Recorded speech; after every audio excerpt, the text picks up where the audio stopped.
Welcome to PF Women Online Teaching, where our goal is to spread God's Word always in all ways. Subscribe to our channel by clicking below, and thanks for joining us today.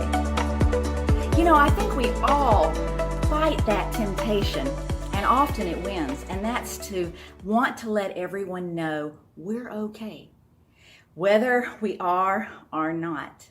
How many times have you answered when someone said, "Are you okay?" "Oh, yes, I'm fine."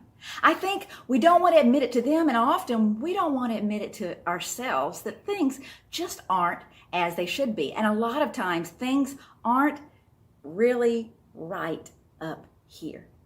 We get into negative spirals. We get into negative ways of looking at ourselves and our circumstances and our world.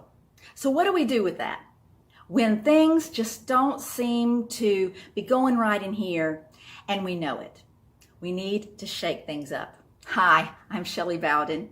I'm a Penn, Florida missionary and minister, and I serve alongside my husband as missionaries and area directors in Southeast Asia. Yep, sometimes I believe we've got to shake it up. So what do you do when you find yourself sitting on top of a big, fat mess of a day? Well, you've got to shake things up and you've got to shake it off.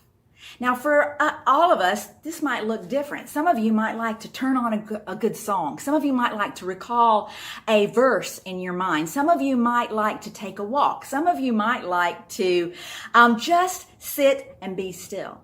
But it doesn't matter what it is. It's important that you realize when something's not right in here, and then you make the change in here. For me, I like to shake it off by sometimes just turning up some music and dancing around in my kitchen. In fact, I talk about that on one of my posts on my blog. And if you'd like to read more about that and how I did that, you can click on the link in the post. But regardless of how you do it, you need to come up with ways to recognize when things aren't quite right in here and shake it off. The awesome thing about God is that when we feel our weakest, that's when he comes the closest with his strength. I want to read a verse to encourage you today.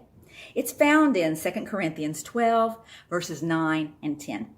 But he said to me, "My grace is sufficient for you, for my power is made perfect in weakness. Therefore, I will boast all the more gladly about my weaknesses, so that Christ's power may rest on me. That is why, for Christ's sake, I delight in weaknesses, in insults, in hardships, in persecutions, in difficulties. For when I am weak, then I am strong." Have a great day, ladies.